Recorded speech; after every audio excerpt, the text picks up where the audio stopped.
The Mediterranean Sea is often portrayed as a cradle of civilization, a sun-drenched expanse of turquoise and gold. But on the night of June 27, 1980, the waters surrounding the small island of Ustica became a silent, obsidian vault.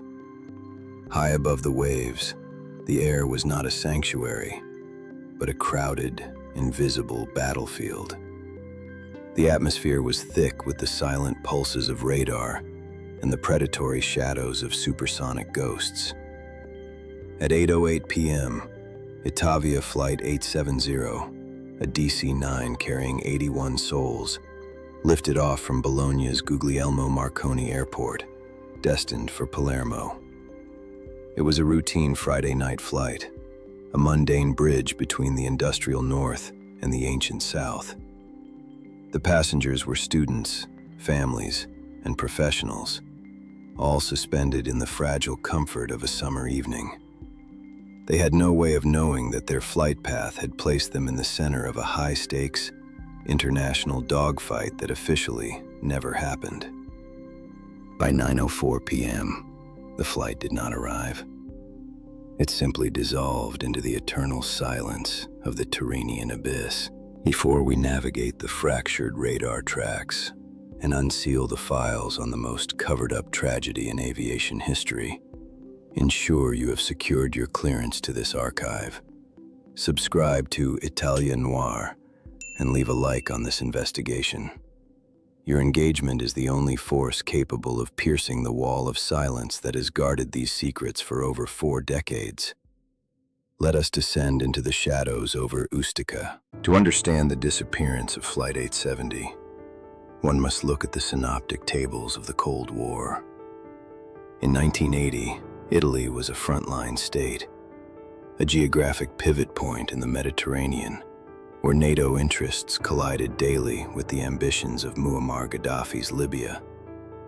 The sky was divided into corridors of visibility and pockets of darkness. On that particular evening, the radar stations at Poggio Bologna and Marsala were tracking more than just civilian traffic.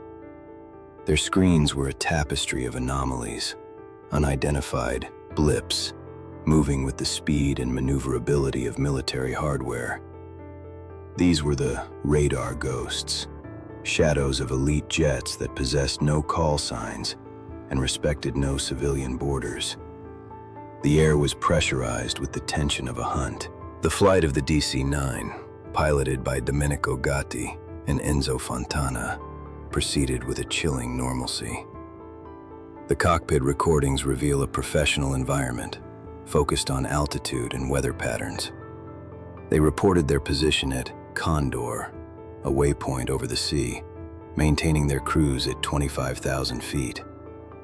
But as they approached the point of no return, the radar data began to record a terrifying proximity. An unidentified object was maneuvering near the airliner, utilizing its massive silhouette as a shield to hide from the very radar eyes that were watching from the Italian coast. This is the tactic of radar shadowing, a lethal game of cat and mouse, where the civilian plane becomes an involuntary camouflage for a predator. The final transmission from the cockpit was a fractured echo. Gua, a word cut short by a sudden, overwhelming force. In that millisecond, the integrity of the aircraft was compromised. The DC-9 did not spiral, it shattered. The physics of the event suggest a sudden decompression of such magnitude that the airframe could no longer sustain the weight of the sky. In the radar rooms of the Italian Air Force, the blip that represented 81 lives split into several smaller fragments before vanishing into the noise of the ocean. The operators saw it. They noted the speed of the descent. They felt the gravity of the void. Yet the orders from above arrived almost as fast as the debris hit the water. Silence. The immediate aftermath was a masterclass in institutional erasure. While the families waited in the humid air of Palermo Airport, scanning the arrivals board for a flight that would never land, The machinery of the state was already constructing the first layer of the rubber wall. The initial official narrative was a calculated insult to the intelligence of the public. Structural failure. They wanted the world to believe that a well-maintained aircraft had simply disintegrated of its own accord. A tragic accident of metal fatigue. They spoke of weather, of pilot error, of anything that did not involve the presence of high-velocity projectiles or the roar of NATO afterburners. The search operation in the days following the disappearance was a performance of futility. Floating remnants, seat cushions, fragments of fuselage, personal effects, began to surface near the coordinates of the vanishing. But the black boxes, the only witnesses to the final seconds of the flight, were resting at a depth of over 3,000 meters. The Italian Navy and international partners moved with a suspicious lack of urgency. It was a search for shadows, conducted by men who already knew what was buried in the mud. Every piece of wreckage recovered was a potential piece of the puzzle, and the authorities were determined to ensure the pieces never formed a coherent picture. Witnesses who spoke of seeing jets in the area were intimidated. Radar tapes from that night were found to be mysteriously incomplete, with sections cut out or erased with magnetic precision. Key personnel at the radar site suffered from a sudden, collective amnesia.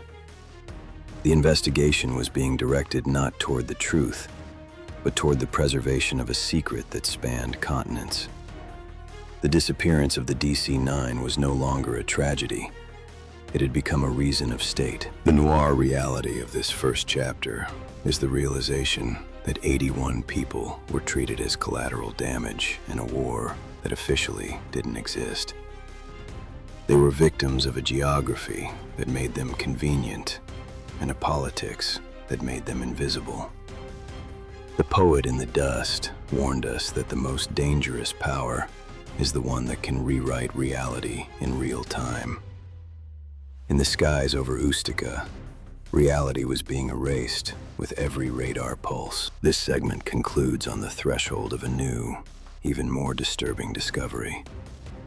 While the families of the victims were fighting for the recovery of the remains, a new shadow emerged from the mountains of Calabria.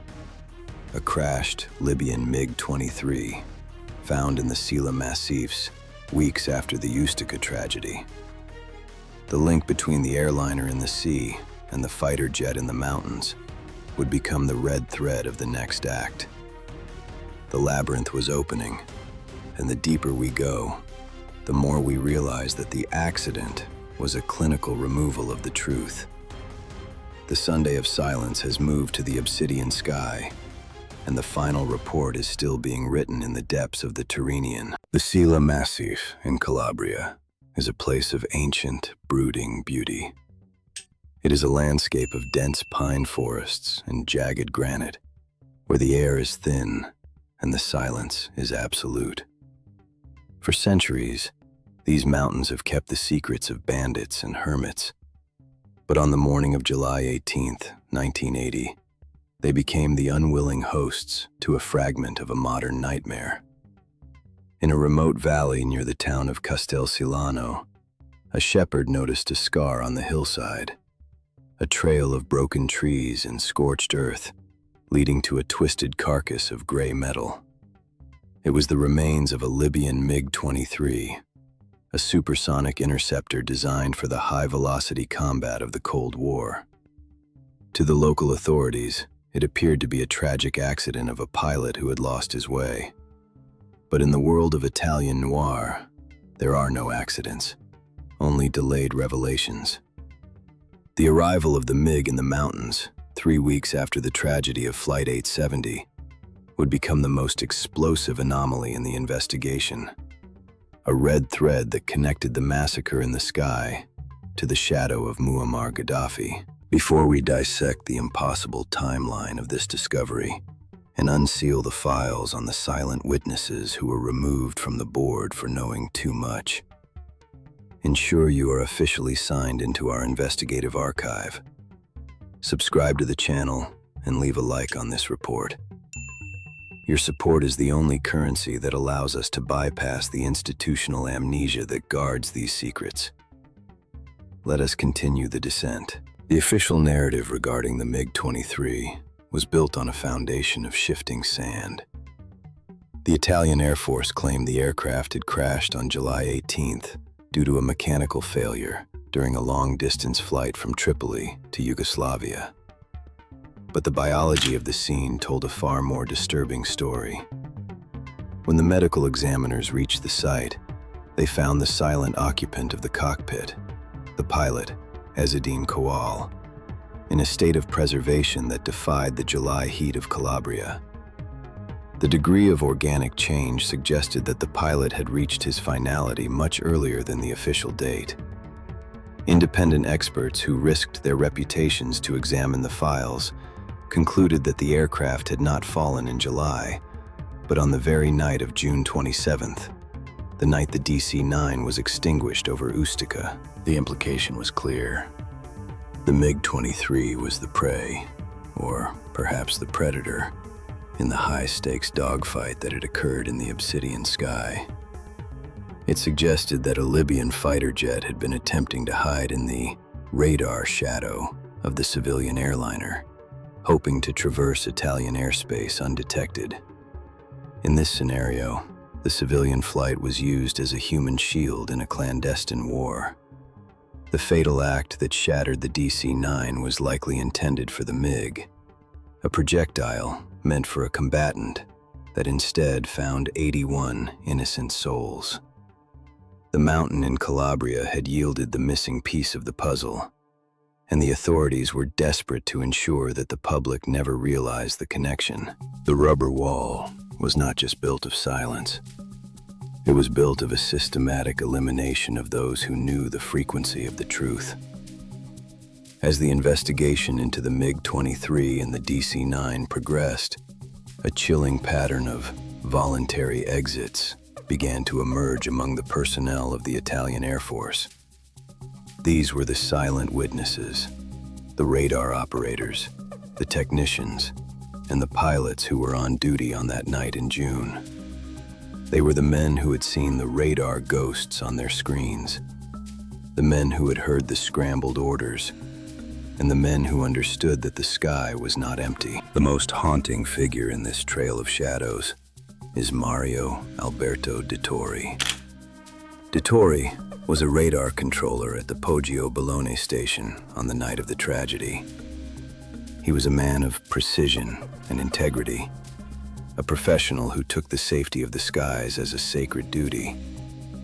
On the night of June 27th, he reportedly called his family in a state of profound agitation. "Tonight, we were at war," he whispered. "The world nearly ended tonight." Dettori knew what had happened in the corridor near Ustica. He had watched the blips maneuver and collide. But the weight of the secret was a pressure he could not sustain. Years later, Dettori was found in a state of permanent silence. His life ended in a manner that the authorities quickly labeled as a personal choice. Yet, those who knew him, those who understood the noir mechanics of the state, saw his departure as a silent removal, a finality designed to bury the testimony of the man who saw too much. Dettori was not an isolated case. The list of those who reached a premature end is a testament to the lethality of the Ustica dossier. Franco Parisi, another radar operator from the Martinez station, was found in a similar state just days before he was scheduled to testify before a magistrate. Pilots died in accidental crashes. Technicians vanished from the record. The archives were being purged of their human witnesses. This was the noir policy of reason of state. The preservation of the institution requires the sacrifice of the individual. Every time a witness was silenced, a new layer of marble was added to the wall. The international dimension of the Deceit extended across the Mediterranean to the French military base at Solenzara in Corsica. For decades, the French authorities maintained that their radar stations were closed on the night of the tragedy, that they were blind to the events unfolding just off their coast. But the files unsealed in the new millennium revealed a different reality. The base was a hive of activity. French interceptors were in the air, participating in a hunt for a high-value target, presumably Gaddafi himself, who was rumored to be flying across the Mediterranean that evening. The silent blackout of the French radar was not a technical failure. It was a diplomatic choreography.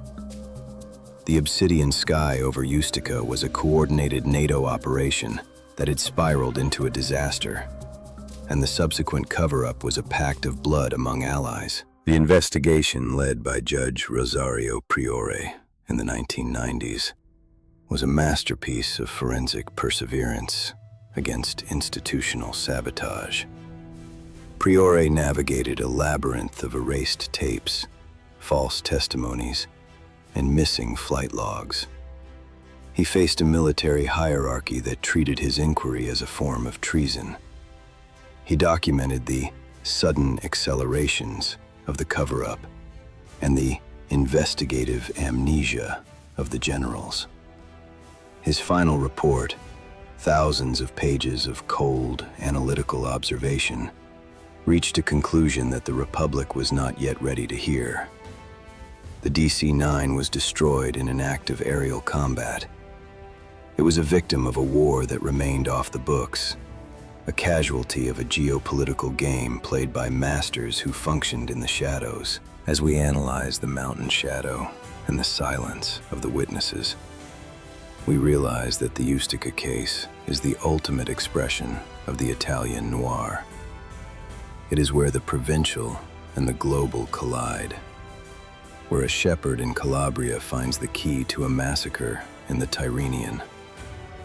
The MiG-23 in the Sila was the smoking gun that the state tried to turn into a hallucination. They wanted us to believe that a fighter jet could wait 3 weeks to crash, just as they wanted us to believe that 81 lives could vanish without a trace. This segment concludes with the realization that the truth of Ustica is not just hidden, it is protected by a culture of absolute indifference. The families of the victims continue to walk through the piazzi of Italy, carrying the photographs of their loved ones, while the men who held the strings have moved into the quiet comfort of retirement. The rubber wall remains standing, weathered by time but still impenetrable. In the final act of our investigation, we will look at the ultimate verdict of the new century, the recognition of the state's liability, and the final, haunting requiem for the 81 souls who are still waiting for a truth that rises from the depths. The labyrinth is narrowing, and the air is getting colder. The Sunday of silence has become a 40-year night, and the fireflies have long since been extinguished. Stay focused.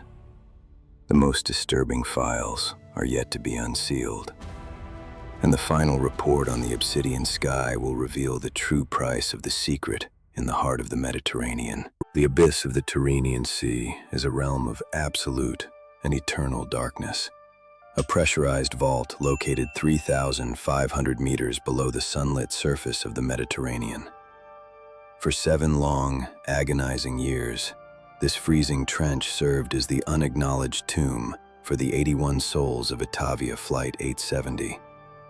The metallic remnants of the DC-9 lay scattered across the ocean floor, preserved in the deep sea silt like the ruins of a lost civilization.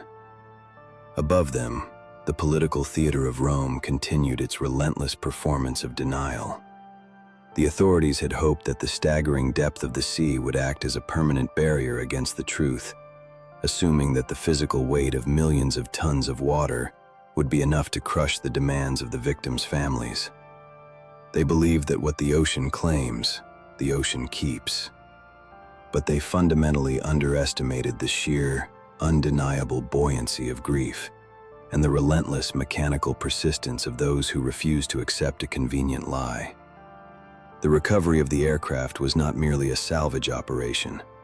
It was the resurrection of a silent witness that the Italian deep state had desperately tried to drown. Before we witness the agonizing recovery of the fragmented vessel, navigate the bureaucratic labyrinth of the military tribunals, and unseal the final, historic verdict that exposed an international act of war, ensure your clearance to this archive is permanent. Subscribe to the Italian Noir channel and leave a like on this final report. Your active engagement is the only mechanism we have to pierce the heavy fog of institutional amnesia. Let us conclude our descent into the Obsidian sky. The decision to retrieve the wreckage was not born from a sudden crisis of conscience within the halls of the government. It was entirely forced by the unwavering, meticulous campaign of the Association of the Relatives of the Victims. Pushed into a corner by public indignation and the relentless inquiries of a few rogue journalists, the state eventually contracted specialized foreign maritime companies to undertake the impossible. In 1987, and again in more comprehensive sweeps in 1981, advanced deep submergence vehicles equipped with robotic arms descended into the pitch-black trench. Over the course of months, they began the painstaking process of bringing the shattered geometry of the DC-9 back to the surface.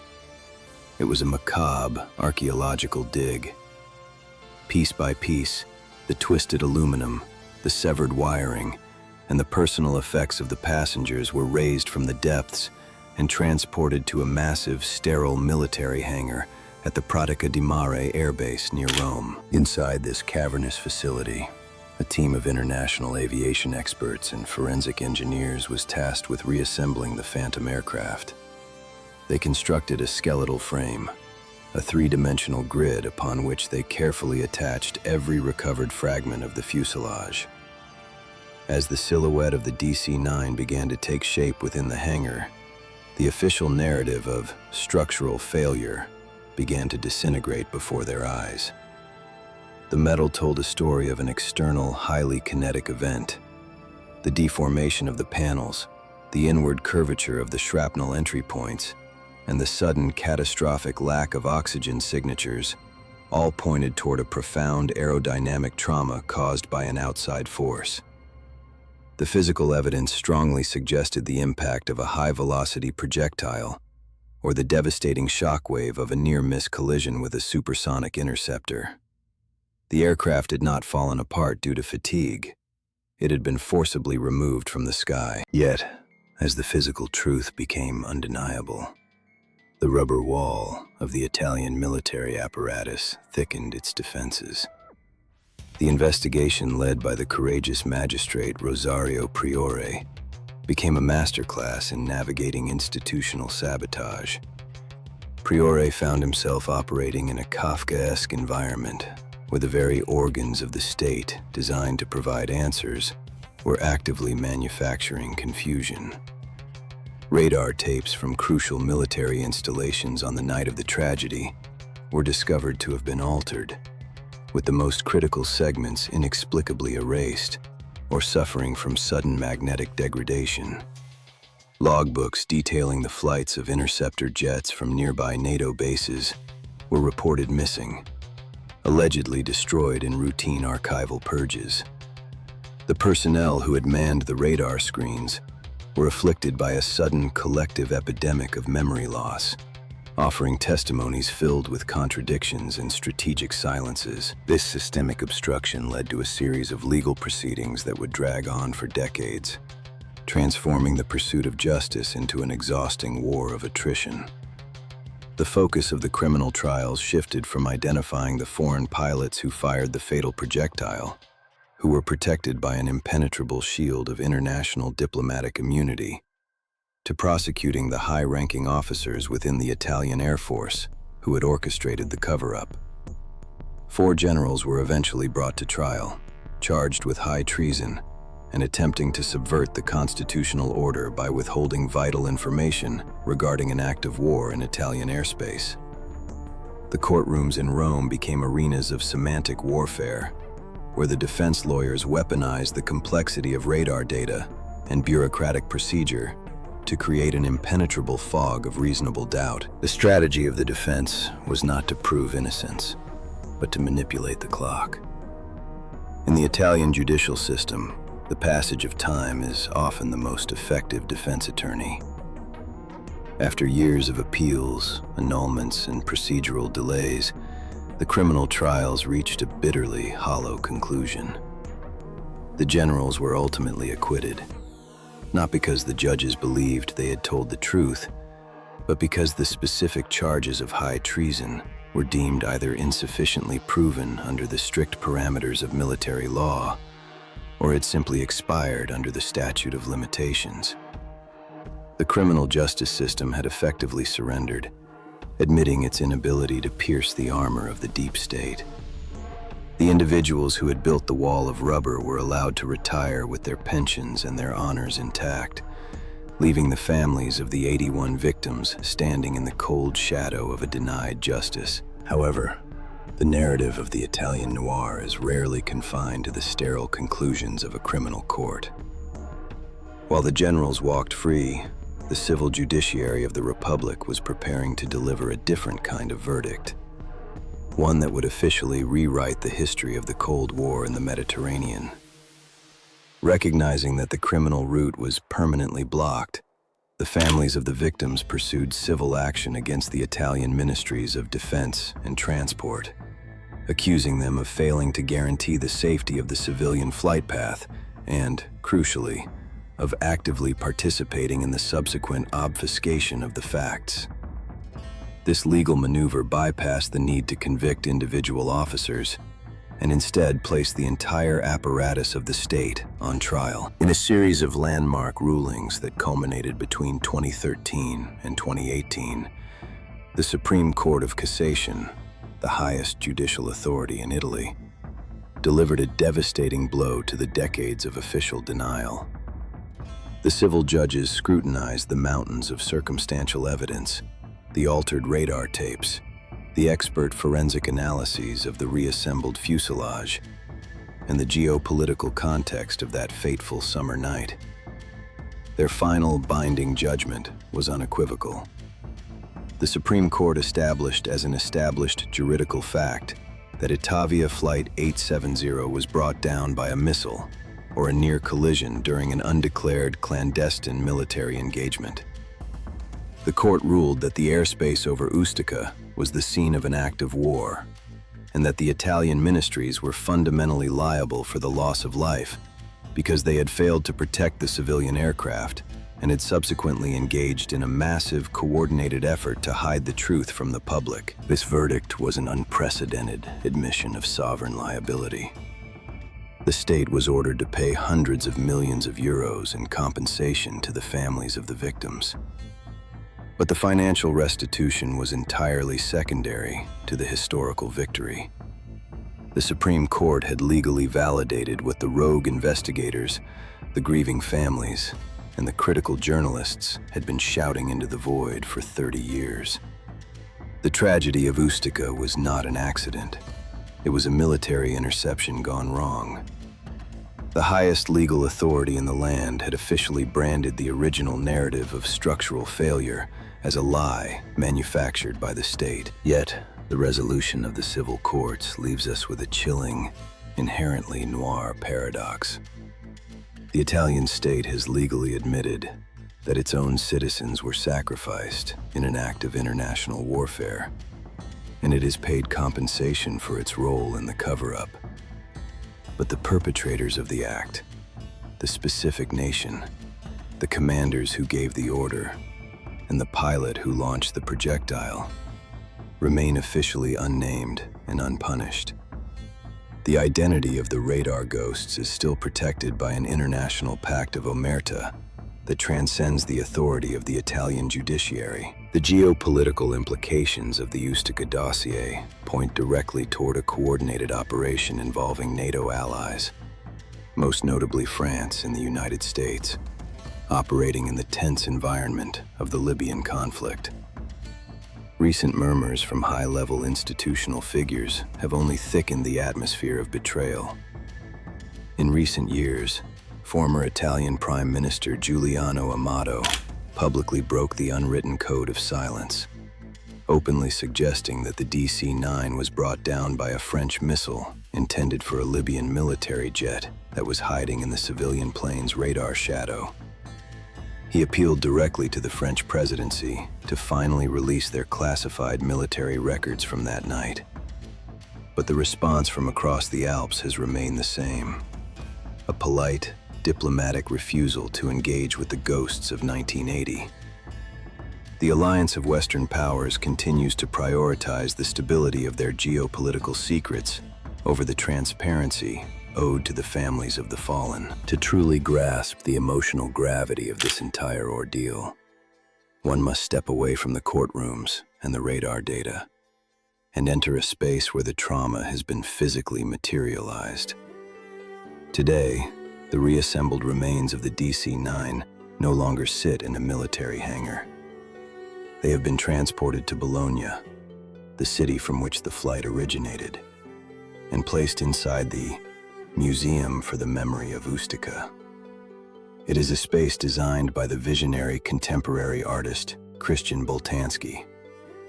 When you walk into the museum, you are confronted by the immense, fractured skeleton of the aircraft, resting silently in the center of a vast, darkened hall. It is a terrifying, awe-inspiring sight, a monument to human vulnerability and the destructive power of classified conflicts. Surrounding the shattered fuselage are 81 black mirrors, one for each of the victims who perished in the Obsidian sky. Behind each mirror, a speaker whispers fragmented, mundane thoughts, a representation of the ordinary lives that were extinguished in a millisecond. Above the aircraft, 81 light bulbs hang suspended from the ceiling, pulsating rhythmically in the darkness, fading in and out at the pace of a slow, resting human heartbeat.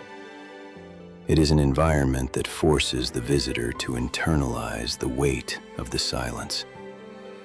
The museum is not just a memorial, it is an active, living indictment of the deep state. It demands that we look at the twisted metal and recognize the cost of a war that was fought in the shadows. A war where the casualties were not soldiers, but citizens returning home for the weekend. As we close the final folder on the Ustica tragedy, we are left with a landscape of profound, enduring melancholy.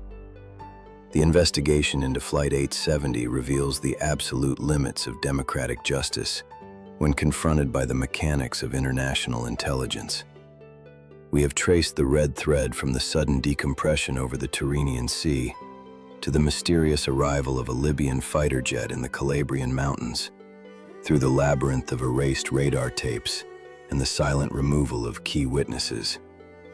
We have seen how the institutions designed to protect the public can effortlessly pivot to protect themselves, utilizing time, confusion, and bureaucratic exhaustion as weapons of mass concealment. The families of the 81 victims fought a battle that spanned generations, passing the torch of grief from parents to children.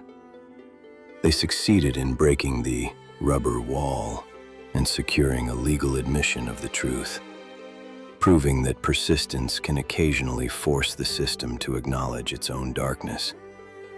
But the ultimate victory, the identification and prosecution of the foreign operatives who pulled the trigger, remains locked in the classified archives of Paris, Washington, and perhaps Rome itself.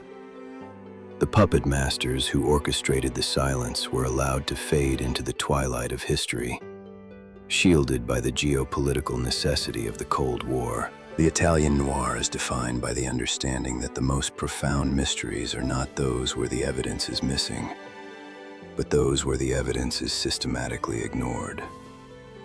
The sky over Ustica is clear today. The waters of the Mediterranean are calm, and the political actors of the 1980s have largely left the stage. But the echoes of that summer night still vibrate through the collective memory of the Republic. The story of Flight 870 is a permanent reminder that in the grand theater of global influence, truth is a highly negotiable currency, and the lives of ordinary citizens are often viewed as acceptable collateral damage. The investigation is finished. The civil verdict has been delivered, and the metal skeleton rests in the dark hall of Bologna. But the silence of the international community remains absolute, vibrating with the low-frequency hum of a history that refuses to be fully illuminated. The Sunday of silence that followed the disappearance has stretched into a multi-decade era of the invisible. The truth was dredged from the bottom of the sea, only to be locked away again in the vaults of diplomatic immunity. This is the legacy of the Ustica Massacre, the final, haunting report on the cost of the secret in the heart of the Mediterranean. The case is legally closed, but the shadows cast by the radar ghosts are eternal.